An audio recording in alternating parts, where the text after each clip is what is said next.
Okay, folks, well, it happened. Zverev upset Djokovic in a way that I don't think anyone saw coming. There was a lot of ways this match could have gone, and the way that it happened was one of the least expected ways for sure.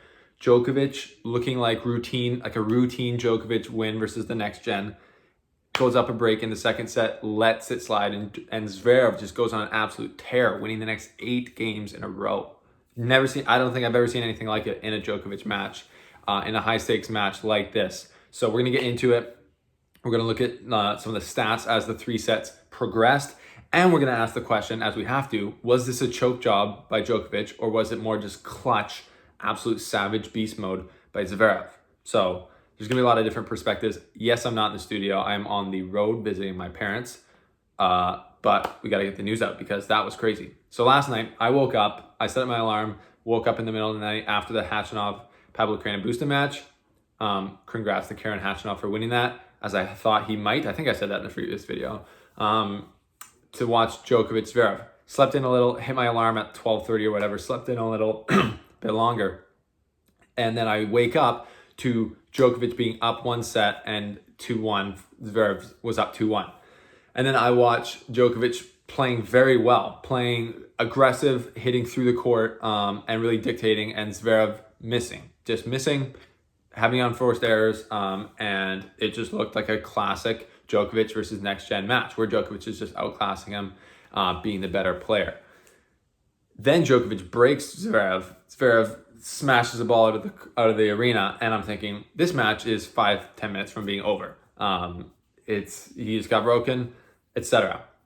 Then Zverev breaks Djokovic back to love, holds to love, and then breaks Djokovic again to win the set. So now we're at 3-3, 4-3, 5-3, and then serves it out. Tight games in the final game there to serve it out. But there was just such a big switch. And now we're going to look at how did that happen? Why did that happen? It's so hard to watch these Tokyo Olympics that it's super hard to figure out anything about it, and it's hard to get any of the press result or reactions from the guy. So I haven't seen an interview from Djokovic. I haven't seen any quotes even, but we're just going off what I saw with my eyes, which is all you can do sometimes, and what's on the stats sheet. But if you're new here, this is The Slice. Welcome. Subscribe down below for weekly news content covering the ATP. And we're on Instagram at The Slice Tennis, where we do daily content, memes, jokes. We have fun with professional tennis, and we do vlogs and other gear reviews and stuff like that on our channel. So thanks for subscribing and liking the video. Even if you're a Djokovic fan and you're heartbroken, like this video. Because, I honestly, it pained me a bit to see Djokovic lose out again on getting that elusive gold medal for Serbia. For him, I know it's important to him. I think some of this has to be nerves, what it came down to, because just doesn't make sense the way that this match turned around. So let's go first set stats. I got them right here. Djokovic serving 76% first serve in, 3 aces. Zverev only 1 ace, 75% in. That's just domination by Djokovic from the service standpoint.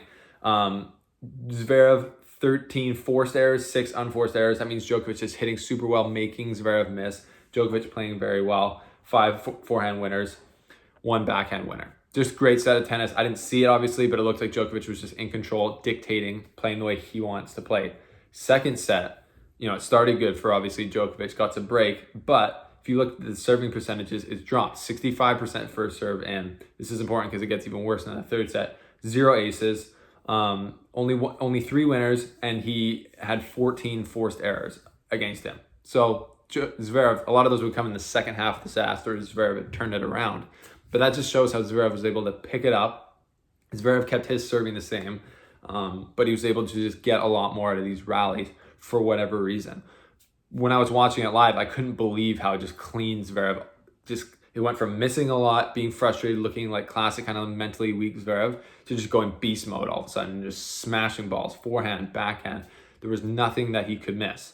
And he really just took it to Djokovic. Djokovic didn't do that much wrong there. There was just such a switch that it was really impressive to see. Djokovic in the second set only won 32% of the receiving points in general on Zverev serve, so that's a big difference.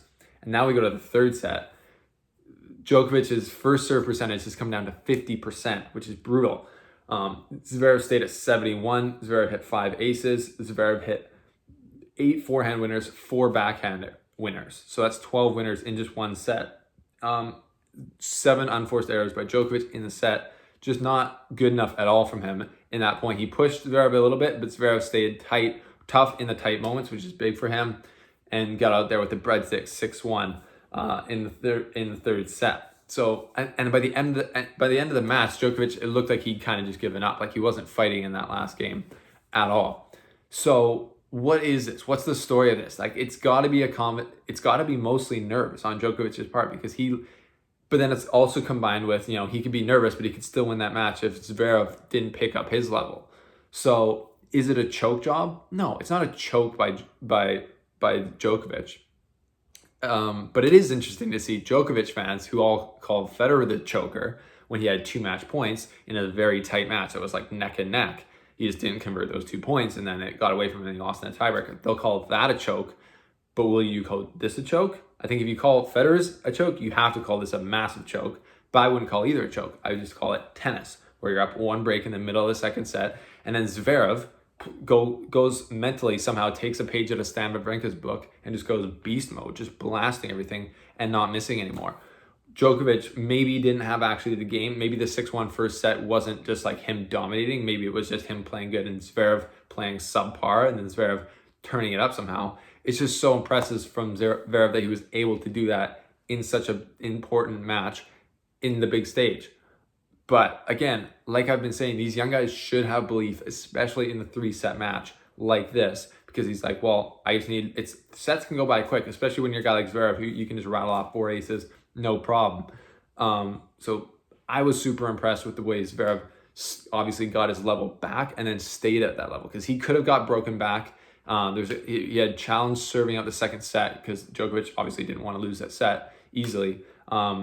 So a lot of pressure from Djokovic, and then Zverev just turned out to be too much at the end, especially in the third set. Djokovic's first serve went missing. Huge problem for him. Was not a weapon at all. He only got 50% of the first serves in, and Zverev's level stayed high. So that's a massive missed opportunity for Djokovic, obviously, to get his gold medal. Will this be his last chance? The 2024 Olympics is only 3 years away, I guess. So Djokovic will be only 37, but this was his best chance by far to get a gold medal, with Federer, Nadal, team not playing there, a lot of guys not there. So that's a big missed opportunity for him, and it's going to be interesting to see how he rebounds from this. It took him a little bit of time to rebound from the U.S. Open disaster when he hit the ball judge. He had a subpar performance at the French Open final. The rest of the year was not good for him. Obviously, he's gone on a tear since then.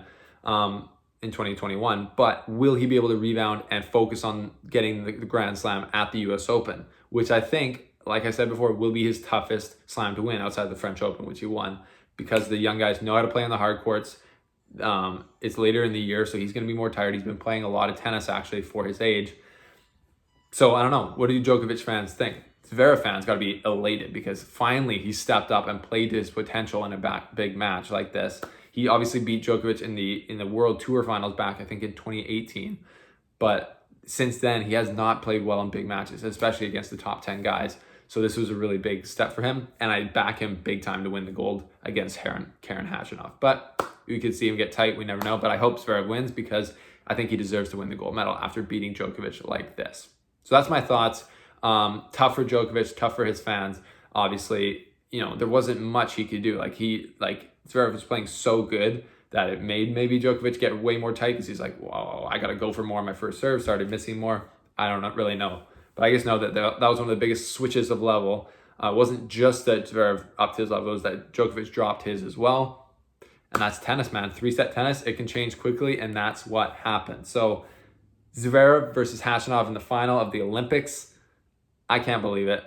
Anyways, that was a crazy match. Let me know your guys' thoughts below. Thank you for watching The Slice. We will see you here next time on the channel and on theslicetennis.com for all your tennis news needs.